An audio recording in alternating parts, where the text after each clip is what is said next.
একটি নদী, কিছু পাথর, আর সেই পাথরের নিচেই লুকিয়ে আছে হাজার কোটি টাকার অর্থনীতি। বাংলাদেশের উত্তর পূর্বে অবস্থিত সিলেট, যে শহরকে আমরা চিনি চা বাগান, পাহাড় আর সৌন্দর্যের জন্য, কিন্তু এই সিলেটের আরেকটি পরিচয় আছে যা দেশের উন্নয়ন, নির্মাণ আর অর্থনীতির সঙ্গে গভীরভাবে জড়িত। সেটি হল পাথরের রাজ্য সিলেট। বাংলাদেশের রাস্তা, সেতু, ভবন, ফ্লাইওভার, এমনকি বড় বড় মেগা প্রকল্পেও যে পাথর ব্যবহার হয় তার বিশাল একটি অংশ আসে সিলেটের নদী ও কুয়ারি থেকে। প্রশ্ন হলো, এই পাথর এত গুরুত্বপূর্ণ কেন, আর কেন সিলেটের পাথর কুয়ারি বন্ধ বা চালু হওয়া পুরো দেশের অর্থনীতিতে প্রভাব ফেলে? সিলেটের জাফলং, ভোলাগঞ্জ, কোম্পানিগঞ্জ, বিছনাকান্দি এসব এলাকা শুধু পর্যটনের জন্য বিখ্যাত নয়, এগুলো বাংলাদেশের সবচেয়ে বড় পাথর উত্তোলন অঞ্চলগুলোর মধ্যে অন্যতম। ভারতের মেঘালয় পাহাড় থেকে নেমে আসা পাহাড়ি ঢল হাজার হাজার বছর ধরে এই অঞ্চলে পাথর এনে জমা করেছে। প্রকৃতি যেন এখানে তৈরি করেছে বিশাল প্রাকৃতিক পাথরের ভাণ্ডার। এই পাথর শুধু সাধারণ পাথর নয়, এগুলো নির্মাণ শিল্পের মূল উপাদান। ঢাকার উঁচু ভবন, পদ্মা সেতুর সংযোগ সড়ক, হাইওয়ে, রেললাইন সবখানেই প্রয়োজন পাথর ও বালু, আর সেই চাহিদার বড় অংশ পূরণ করে সিলেট। এক সময় সিলেটের পাথর শিল্পে সরাসরি ও পরোক্ষভাবে কাজ করত হাজার হাজার মানুষ। শ্রমিক, ট্রাক চালক, ব্যবসায়ী, নৌকার মাঝি, এক বিশাল অর্থনৈতিক চক্র গড়ে উঠেছিল এই শিল্পকে ঘিরে। প্রতিদিন শত শত ট্রাক পাথর নিয়ে দেশের বিভিন্ন অঞ্চলে যেত। ফলে স্থানীয় অর্থনীতি যেমন সচল ছিল, তেমনি জাতীয় উন্নয়ন প্রকল্প এগিয়ে যেত দ্রুত গতিতে। অনেক অর্থনীতিবিদ মনে করেন, দেশের অবকাঠামোগত উন্নয়নে সিলেটের পাথর শিল্পের অবদান অত্যন্ত গুরুত্বপূর্ণ। কারণ বাংলাদেশে বড় মানের প্রাকৃতিক পাথরের উৎস খুবই সীমিত, আর সিলেট সেই সীমিত উৎসের মধ্যে সবচেয়ে বড়।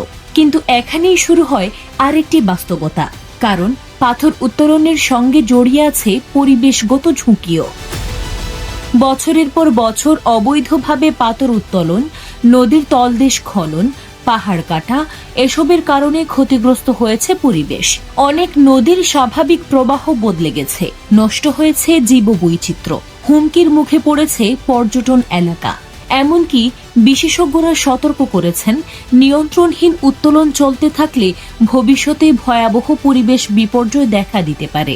এই কারণে বিভিন্ন সময়ে সরকার অনেক পাথর কুয়ারি বন্ধ ঘোষণা করেছে। কিন্তু কুয়ারি বন্ধ হওয়ার পর দেখা দেয় আরেক সংকট। হাজার হাজার শ্রমিক হয়ে পড়ে বেকার, স্থানীয় ব্যবসা ক্ষতিগ্রস্ত হয়, ট্রাক, নৌকা, পরিবহন খাতেও নেমে আসে স্থবিরতা। সবচেয়ে বড় প্রভাব পড়ে নির্মাণ খাতে, কারণ দেশে পাথরের সরবরাহ কমে গেলে বাড়তে শুরু করে দাম, আর তার প্রভাব পড়ে নির্মাণ ব্যয়ে। একটি রাস্তা নির্মাণ, একটি সেতু অথবা একটি ভবন তৈরির খরচ বেড়ে যায়। অর্থাৎ সিলেটের পাথর শুধু একটি স্থানীয় সম্পদ নয়, এটি বাংলাদেশের অর্থনীতির গুরুত্বপূর্ণ চালিকা শক্তিগুলোর একটি। তাহলে প্রশ্ন, সমাধান কোথায়? সব কুয়ারি বন্ধ করে দেওয়া নাকি পুরোপুরি খুলে দেওয়া?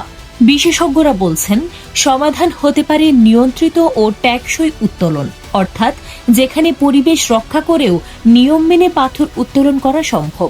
আধুনিক প্রযুক্তি ব্যবহার, অবৈধ উত্তোলন বন্ধ, নদী ও পাহাড় সংরক্ষণ এসব নিশ্চিত করা গেলে এই শিল্প আবার দেশের অর্থনীতিতে বড় ভূমিকা রাখতে পারে। ভাবুন তো, যে পাথর আমরা রাস্তায় দেখি, সেই পাথরের পেছনে রয়েছে হাজারো শ্রমিকের ঘাম, একটি অঞ্চলের অর্থনীতি এবং একটি দেশের উন্নয়নের গল্প। সিলেটের নদীগুলো শুধু পানি বহন করে না, সেগুলো বহন করে বাংলাদেশের নির্মাণ শিল্পের শক্তি। আজকের বাংলাদেশ যখন মেগা প্রকল্পের দিকে এগোচ্ছে, তখন সিলেটের পাথর হয়ে উঠেছে উন্নয়নের নীরব সৈনিক। কিন্তু এই সম্পদ যদি সঠিকভাবে ব্যবস্থাপনা না করা হয়, তাহলে একদিকে যেমন ক্ষতিগ্রস্ত হবে পরিবেশ, অন্যদিকে থমকে যেতে পারে অর্থনীতির একটি গুরুত্বপূর্ণ চাকা। সিলেটের পাথরের গল্প তাই শুধু খনিজ সম্পদের গল্প নয়, এটি উন্নয়ন বনাম পরিবেশের লড়াই, অর্থনীতি বনাম প্রকৃতির ভারসাম্যের গল্প। আর ভবিষ্যতের বাংলাদেশ ঠিক করবে এই সম্পদকে আমরা কিভাবে ব্যবহার করব, অপচয় করে নাকি সংরক্ষণ করে উন্নয়নের পথে এগিয়ে নিয়ে যাব। কারণ সিলেটের নদীর বুকে পড়ে থাকা সেই পাথরগুলো হয়তো নিঃশব্দ, কিন্তু বাংলাদেশের অর্থনীতিতে তাদের অবদান অত্যন্ত শক্তিশালী।